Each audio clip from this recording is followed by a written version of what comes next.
رابعہ بصری رحمت اللہ علیہ کو دنیا سے گئے ہوئے 1200 سال ہو چکے ہیں، لیکن ان کا نام آج بھی زندہ ہے، رابعہ بصری۔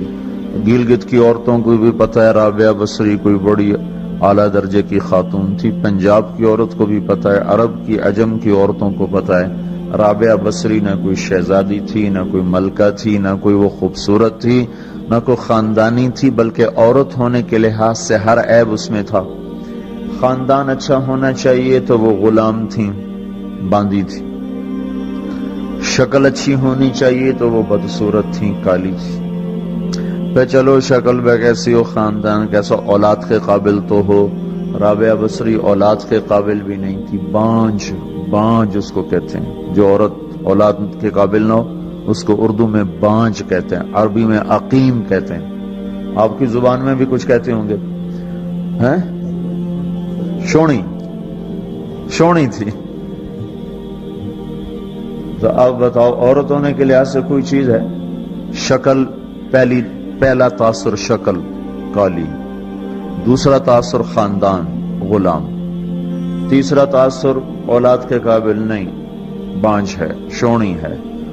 تو 1200 سال کے بعد میں گلگت میں کیوں اس کا نام بلند کر رہا ہوں؟ میں نے کسی بادشاہ کی بیوی کا نام تو نہیں لیا، سکندر کی بیوی اور بنو امیہ اور بنو عباس کی ملکہ اور بیگمات ان کے نام تو نہیں لیے، میں کہہ رہا ہوں رابعہ بصری۔ ان کی عادت یہ تھی وہ روزانہ عشاء کی نماز کے بعد غسل کر کے کپڑے بدل کے اپنے خامن سے پوچھتی آپ کو میری ضرورت ہے؟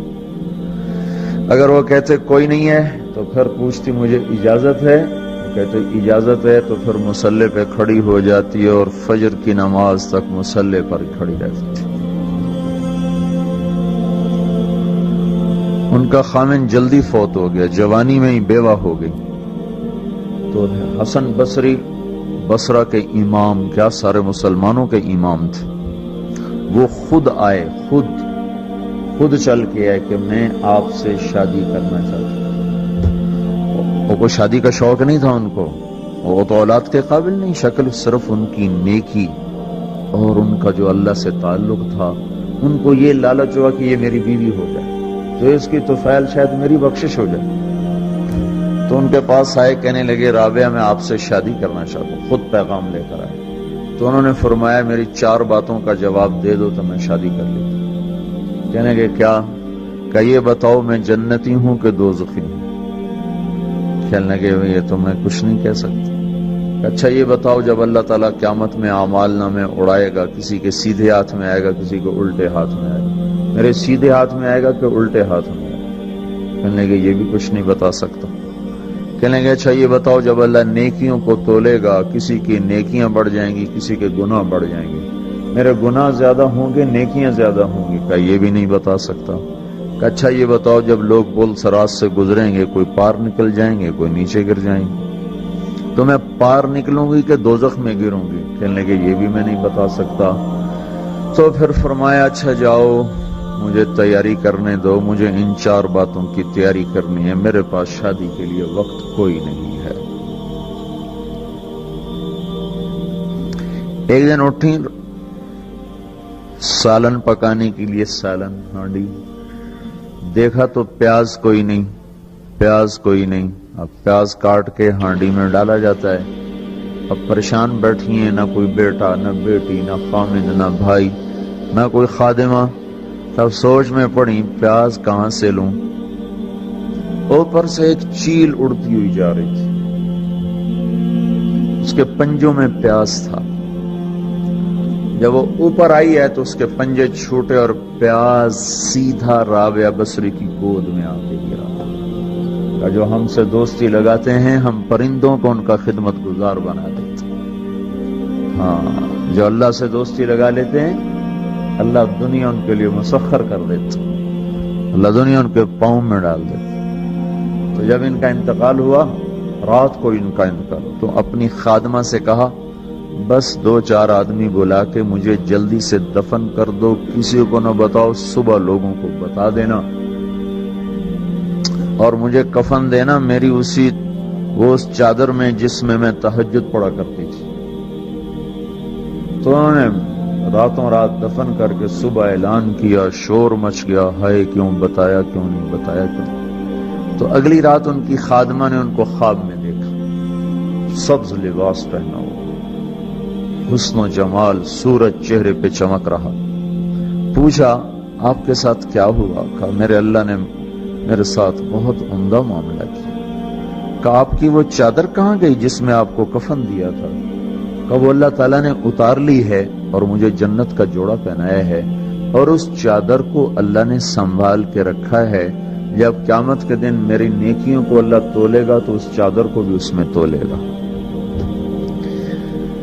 انہوں نے پوچھا منکر نکیر کا کیا ہوا؟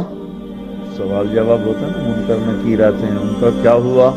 کہا وہ آئے تھے تو انہوں نے مجھ سے کہا من رب کی، تیرا رب کون ہے، تیرا رب کون ہے؟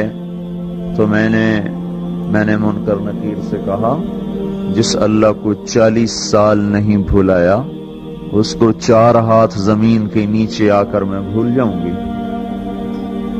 یہ نہیں کہا ربی اللہ ہے، بلکہ ان کو یوں کہا کہ جس رب کو 40 سال میں نہ بھلا سکی اس کو 4 ہاتھ زمین کے نیچے آ کر میں بھول جاؤں گی۔ تو منکر نکیر نے کہا اس کا آگے کیا حساب لینا، چلو بھائی واپس چلو، چلو بھائی واپس چلو۔ یہ بات آپ نے حضرت عمر سے فرمائی تھی، عمر وہ کیا دن ہوگا جب تو قبر میں ہوگا اور منکر نکیر آئیں گے زمین کو چیرتے ہوئے، اور ان کے ہاتھ میں ہتھوڑا ہوگا، ساری دنیا کے انسان جن اٹھانا چاہیں تو اٹھا نہیں سکیں گے، اور ان کی آواز میں بجلی کی کڑک ہوگی، اور وہ زمین کو چیرتے ہوئے آئیں گے، ان کے دانت لمبے ہوں گے، تو وہ آ کر تم سے سوال کریں گے من ربک ما دینک من نبیک۔ تو حضرت عمر کہنے لگے یا رسول اللہ میرے ہوش ٹھیک ہوں گے؟ جیسے میں اب بیٹھا ہوں میں ایسے ہوں گا؟ تو ہمارے نبی نے فرمایا ہاں تو ایسے ہی ہوگا جیسے تو اب بیٹھا ہوا ہے۔ تو کہنے لگے پھر میں اچھی طرح ان سے نمٹ لوں گا۔ تو جبریل آئے کہنے لگے یا رسول اللہ ہم دیکھ رہے ہیں آگے کہ عمر کو جب قبر میں ڈالا جائے گا اور آ کر منکر نکیر ان سے سوال کریں کہ مر ربک، تو یہ کہیں گے ربی اللہ فمن ربکما، میرا رب تو اللہ ہے، تم بتاؤ تمہارا رب کون ہے؟ میرا دین تو اسلام ہے، تم بتاؤ تمہارا دین کیا ہے؟ تو وہ منکر نکیر کہیں گے عجیب بات ہے، ہم تمہارا حساب لینے آئے کہ تم ہمارا